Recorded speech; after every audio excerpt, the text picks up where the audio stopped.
இன்றைக்கு இந்த சத்தத்தை கேட்டுக்கொண்டிருக்கிற உங்க ஒவ்வொருத்தருக்கும் ஒரு நற்செய்தி. இன்றைக்கு இந்த உயிர்ப்பின் பண்டிகைக்கு ஆண்டவர் ஒரு நற்செய்தியை கொடுக்கிறார். உங்களுடைய மனதில் யார் எனக்காக இந்த பிரச்சனைக்காக போவார், யார் எனக்காக நிற்க முடியும், யார் என்னுடைய பிள்ளைக்காக வாக்குவாதத்தில் ஈடுபட முடியும், என்னுடைய பிள்ளைக்காக யார் இந்த காரியத்தில் அவர்களுக்கு சொல்லி புரிய வைக்க முடியும், யாருமே இல்லையோ, எப்படி இந்த பிரச்சனையை நான் சமாளிக்க போறேன், எப்படி இந்த கல்லை நான் புரட்டி தள்ள போகிறேன்.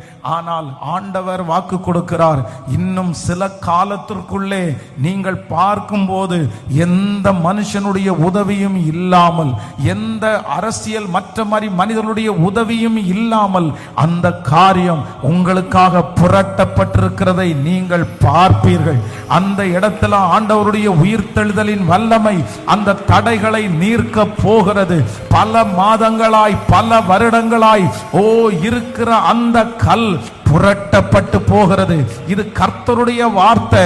யாரெல்லாம் நம்புறீர்களோ அந்த காரியத்தை நம்புறவங்களுக்கு கர்த்தர் செய்வார். ஆமென். எப்படி அந்த தேவ மனுஷிகள் அந்த கல் ஒரு உதவியும் அவர்கள் செய்யாமல், தங்களுடைய எந்த பிரயாசத்தையும் செலவு செய்யாமல் அந்த கல் புரட்டப்பட்டு கிடந்ததோ, அதே போல இன்றைக்கு கர்த்தர் வாக்கு கொடுக்கிறார். அந்த காரியம் ஆமென் உங்களுடைய எந்த கஷ்டமும் இல்லாமல் அது தன்னை போல நடக்கும். அது தன்னை போல நடக்கும். நீங்கள் காற்றையும் காண மாட்டீர்கள், மழையையும் பார்க்க மாட்டீர்கள். ஆனாலும் பள்ளத்தாக்கை தண்ணீரால் நிரப்ப பண்ணுகிற கர்த்தர் உங்களுக்கு முன்னே ஒரு தூதனை அனுப்பி உங்களுக்காக வழியை ஆயத்தம் பண்ணுவார்.